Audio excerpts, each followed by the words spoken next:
We now look at our good dead friend, Baruch, or Benedict, Spinoza. He was born Baruch Spinoza, or Espinosa, in Amsterdam in 1632. His parents are Portuguese Jews, who were among the Jews who had fled Spain and Portugal because those states required their citizens be Christians. They went to Holland because Holland was well known for its tolerance. He was regarded as a person of great potential and was trained to be a rabbi. He learned to speak and read Portuguese, Spanish, Dutch, Hebrew, and Latin. But like many philosophers, this promising beginning led to, well, obviously philosophy. And so he ended up on the road to excommunication. In 1652, he began studying with a philosopher who was familiar with scholasticism, the philosophical school, and also our good dead friend Descartes. This led him beyond the Orthodox Jewish teachings, and in 1654, he ended up changing his name to the Latin version, namely Benedictus, or Benedict, translated as blessed. So how did he get in trouble? Well, philosophy, of course, but specifically things leading him trouble were these. He began to question the immortality of the soul and the existence of the angels, and his community was worried that the Dutch, although tolerant, did have their limits, and they would become upset by this. And they also regarded him as potentially threatening Jewish faith. They attempted to bribe him and persuade him, but that failed. And so the leaders of the Ecclesiastical Council excommunicated him in 1656. And this was done by sentencing him to damnation by the use of a curse. So pretty serious business for someone who believes in curses and damnation. And someone attempted to assassinate him, but fortunately he survived that assassination attempt. Now, his main work was not as a philosopher. Although he did a lot of philosophy, it wasn't his profession. He worked, interestingly enough, as a person who made lenses. So he grinded and polished his lenses for these new telescopes and microscopes.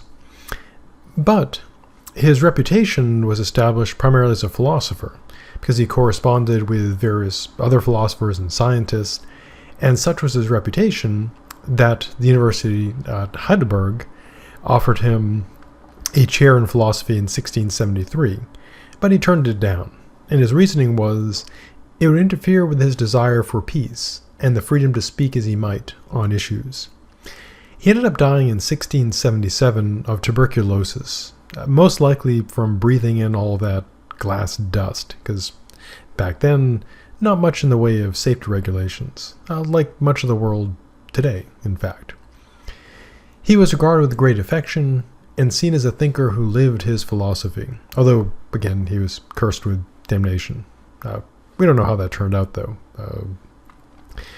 He wrote two main works.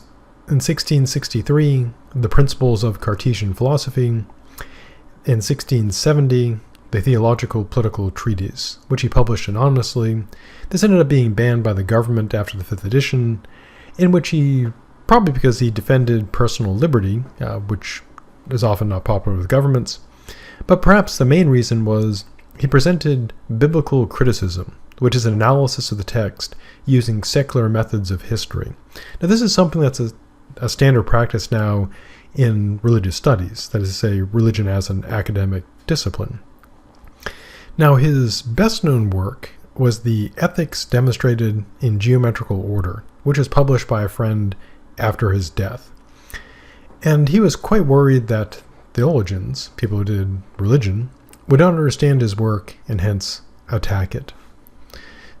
So what was his methodology and what were his goals?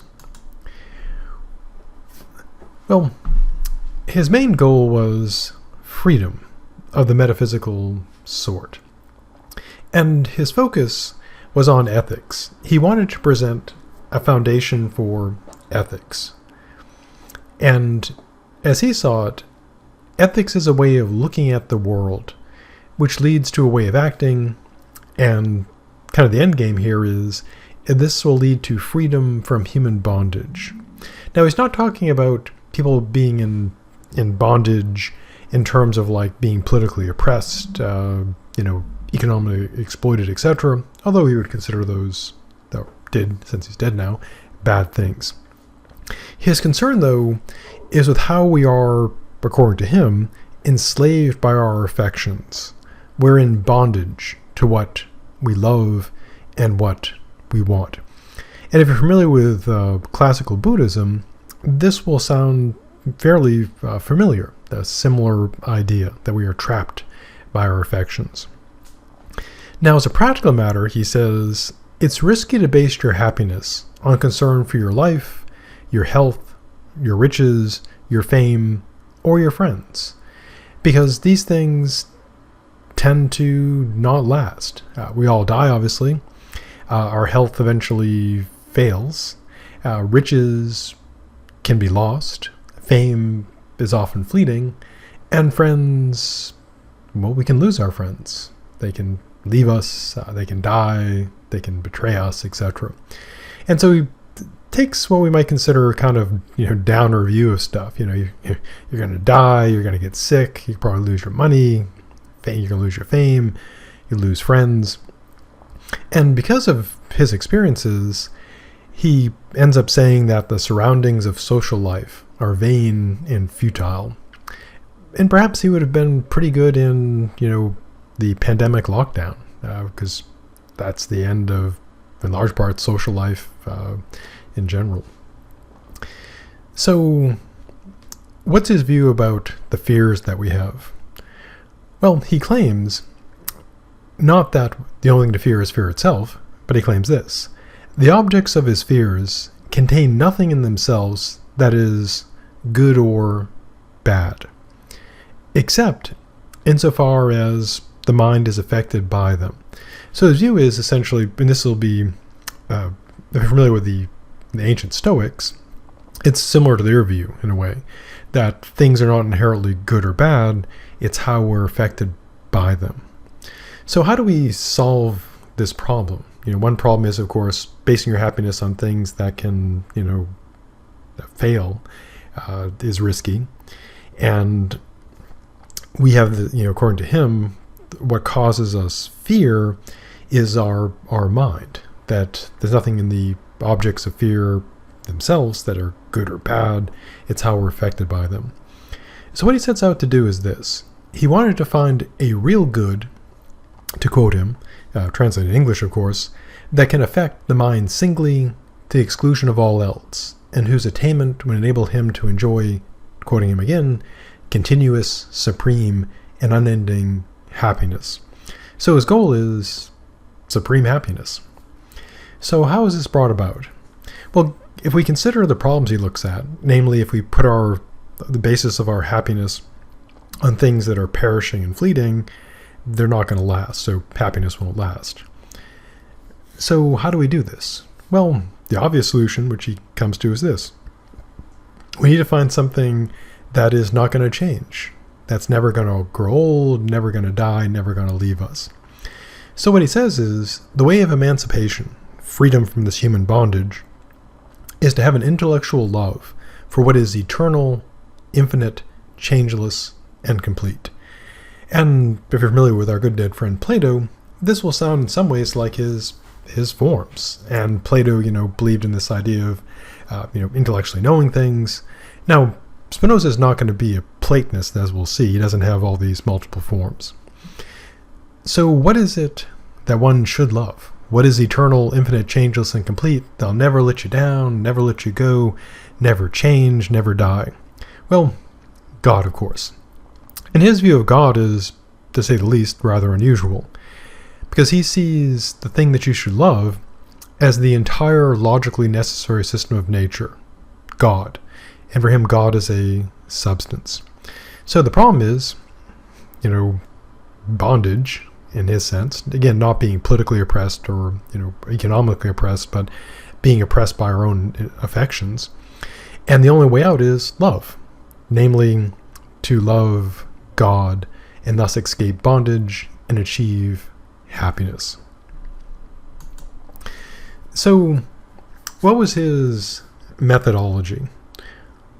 Well, in his ethics, and this will not be surprising because he's, doing his stuff in what's known as the modern era, in the similar time period as our good dead friends, Descartes and Hobbes. And like our good dead friend Descartes, he takes mathematics to be the key to the structure of the universe, and also like our good dead friend Pythagoras, going way back.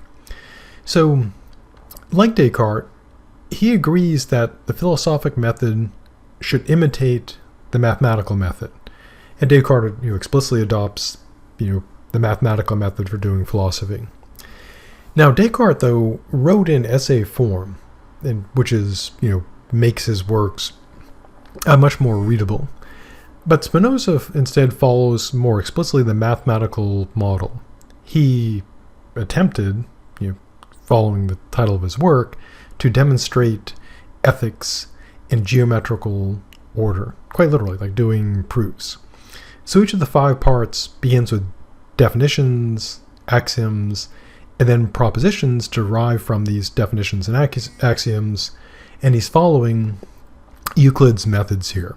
So essentially replicating the geometric approach. Not in the sense that he's like drawing, triangles and squares, etc., but kind of the logical, methodological approach to, definitions, axioms, propositions, etc.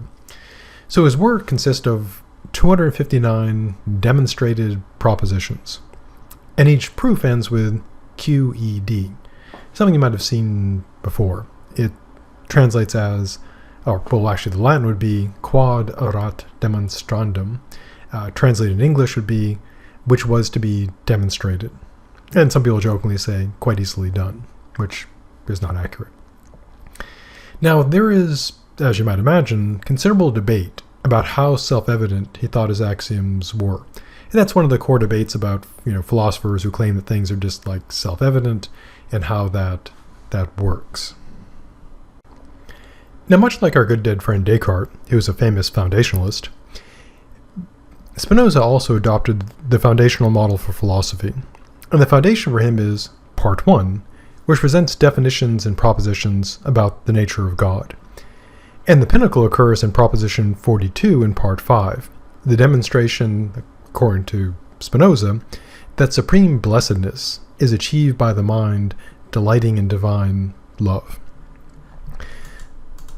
So what were his key assumptions? So as we saw when we talked about methodology and metaphysics, you always have to begin with the starting point. And these are assumptions, and if you take them as, if you don't analyze them or explain them, then they would, of course, be primitives. And everyone has to have a starting point, because if you had no starting point, well, obviously you can never start. So here are his assumptions. So first, to have a conception of X, something, is to explain X. To explain X requires an account of its cause. The cause of X is what brings it into existence and makes it what it is. Now this leads to determinism, and what he says is this: from a given determinate cause, an effect necessarily follows. So he's embracing necessary causation, that each cause necessarily produces its effect and cannot be otherwise. Quoting him some more, translated of course, the knowledge of an effect depends on and involves the knowledge of the cause. And he argues that the order and connection of ideas is the same as the order and connection of things. So this takes us back to our, good dead friend Aristotle, who, contended that the world, language, and logic all, corresponded. So correct logic, correct language would match up with reality. And so he's continuing that tradition. So that's not particularly radical at all. Now, these 3 principles end up collapsing the causal connections and logical connections. And this is more radical, more controversial, because other thinkers tend to separate, what is causally connected from what is logically connected. So here's how it gets smushed together. So if you say that A causes B, one thing causes another, he would say that the concept of A contains the concept of B. And, according to him, B cannot be thought of apart from A. So, nothing can be understood in isolation, since everything is connected both causally and logically. Now again, this notion of containment is one that is problematic, because we know what it means like in practical everyday stuff, like what it is for a water bottle to contain water, or soup to contain potatoes and chicken or something. But what is it for a concept to contain another concept? And what does it mean to say that something cannot be thought of apart from something else? How does that exactly work? So always a lot of mystery here. But kind of the critical point here is that he's, again, smushing together the causal connections and the logical connections. And other philosophers tend to separate those. And it's a critical part of his argumentation. So those are some of his key assumptions. And again, everyone's going to start with assumptions. Assumptions can always, of course, be questioned and challenged and addressed. But when sort of looking at a person's philosophy, it's a fair thing to do to, at least for the sake of considering their views, grant them their assumptions and see what they can do with that. Now, this doesn't obligate you to say those assumptions are true, and of course you can challenge them. But it's good to look at it in terms of, if we were to accept these assumptions, would the rest of it make sense? So what about truth? Well, now we look a bit at his epistemology, his theory of knowledge. And as we've seen, looking at the various philosophers, it's very difficult to split off epistemology, how you know about stuff, from metaphysics, the stuff that, what stuff there is. Now, in terms of putting him in the camps, rationalist or empiricist, the two kind of broad epistemic camps, he's a rationalist, so not following the empiricist camp. So he has this notion you can know stuff about the world a priori.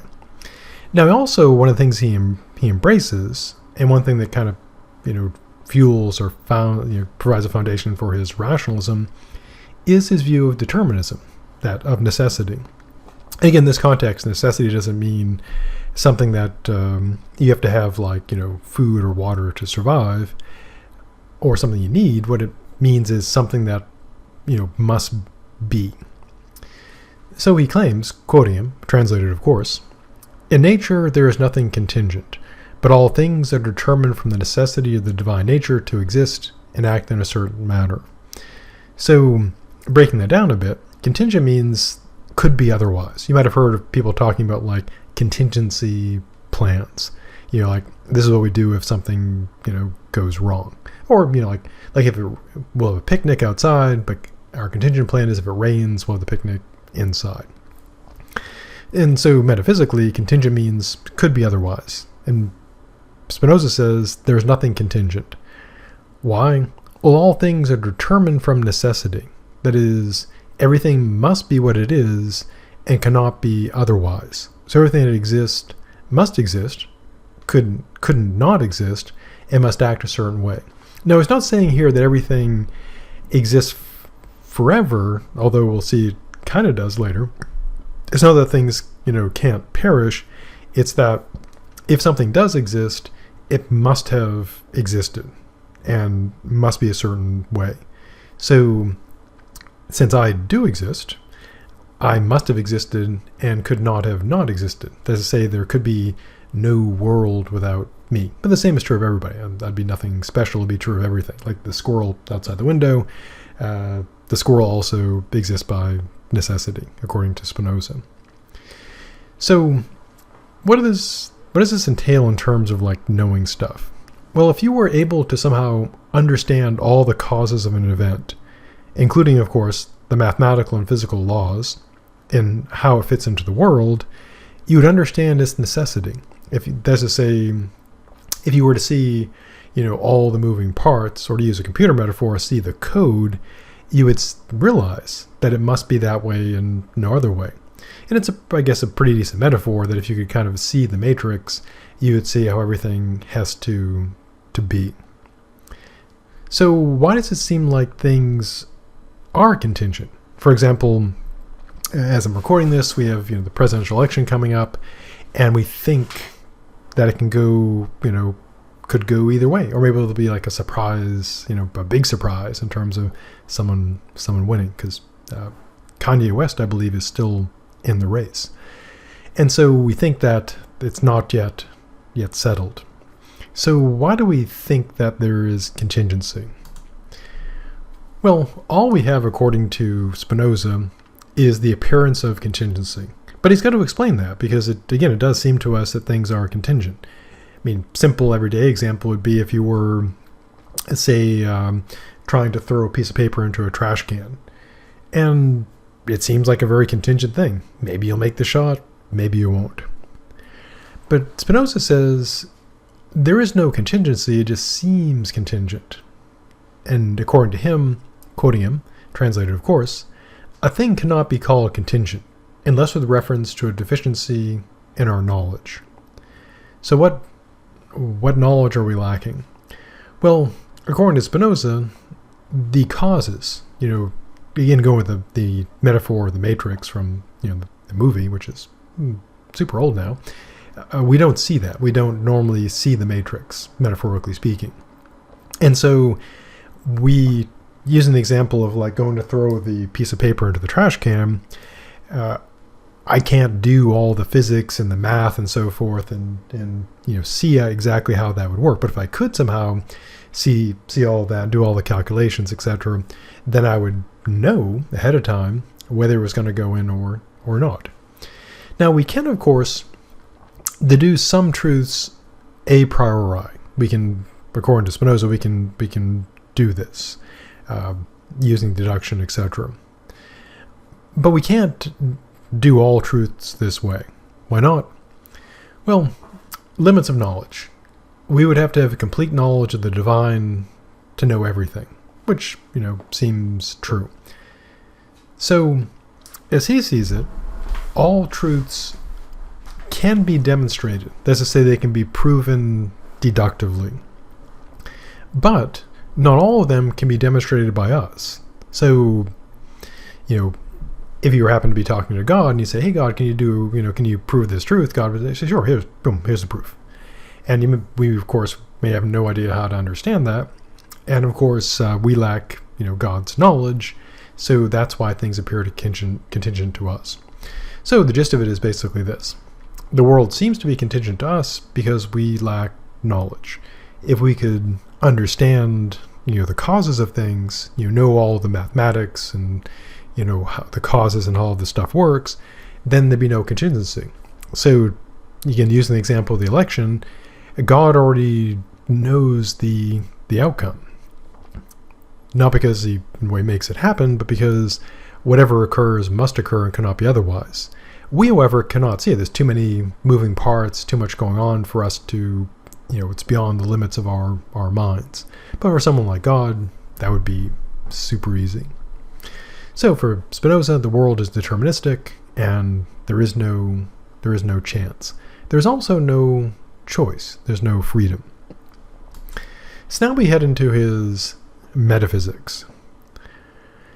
Now, much like our good dead friend Descartes and others of our good dead friends like Aristotle, etc., he embraces substance, although he takes kind of different views of it. From definition 3 in part 1, he defines it this way. To quote him, again translated into English, "That which is in itself and is conceived through itself." Continuing, "That the conception of which does not need the conception of another thing from which it must be formed."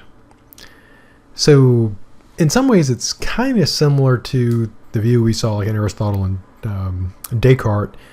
It's something that their view, essentially, it's a thing that can exist on its own, and Spinoza is putting in like the conception and conceiving part, namely that you can conceive of it, but don't need to conceive anything else from which it must be formed, which is kind of a more precise way you could say more crudely, it doesn't need something else to create it. Now, Spinoza's kind of different twist on substance is this. He argues that a substance cannot be finite. It must be infinite. Why? Well, it's a pretty good argument. If a substance were finite, we must conceive of something external to it forming its limits, which seems to be true. Finite requires something limiting it. Although, of course, that could be argued against. Now, if it had limits, according to Spinoza, then it would not be self-sufficient, and it would not be logically independent. So because of this, Spinoza ends up rejecting the definitions that Aristotle and Descartes kind of end up, getting to. So Aristotle said a particular thing could be a substance because it can exist on its own in a way that properties cannot. I mean, my usual example of the apple, you can have an apple, a red apple in your hand, but you couldn't peel off the red. You could peel off the skin, of course, but you can't take off the red and have a handful of just red. And so for someone like Aristotle, the apple would be like a substance. Now Descartes starts off like Spinoza, that it's something that can exist, does not need anything else to exist, but then he ends up, sliding into finite entities that are created, such as bodies and minds. So Descartes, a bit confusing in some ways, he starts off with sort of this very strict definition, something that can exist and requires nothing else, and then he ends up applying it to finite things. So he ends up sort of his final view of substance is that, whereas Spinoza sort of sticks with the one that Descartes starts with and doesn't slide into the finite. So for him, substance has got to be infinite. There can't be anything outside of it. And as you might be suspecting, since it's infinite and nothing outside of it, that sounds a bit like God, possibly. And of course, it's God. And so he defines God in the following way. Quoting him translated English, of course, "By God I understand being absolutely infinite. Substance consisting of infinite attributes, each of which expresses eternal and infinite essence." So he uses this definition to argue that any substance, including God, not only exists, but must of necessity exist. That is, it exists and it cannot not exist. What he's advancing is, of course, going to be his version of the ontological argument.